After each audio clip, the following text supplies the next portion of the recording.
cosmetic and appearance changes happen regularly throughout the design process. Understanding and updating these changes should happen regardless of when or how you open your files. SOLIDWORKS 2022 now automatically resolves lightweight components that have had graphical or appearance changes, regardless if any features have changed since the components were last saved.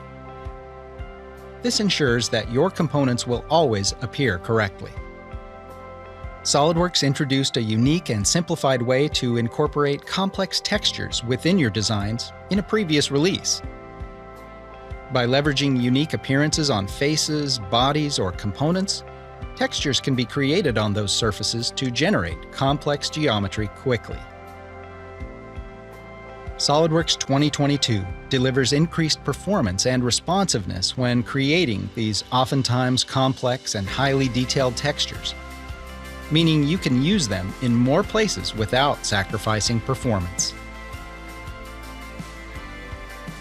Another graphical change in SOLIDWORKS 2022 is the introduction of texture-based cosmetic threads. These new cosmetic threads, beyond looking great, make it much clearer to understand which components have threads on them. These threads will be used for any type of feature that includes cosmetic threads as well, from manually created threads to the new stud feature, and of course, the hole wizard. Finally, performance is always critical to saving you time. SOLIDWORKS 2022 has increased the frame rate when rotating parts and assemblies with silhouette edges by over 10%, saving you time with every single zoom, pan, and rotate.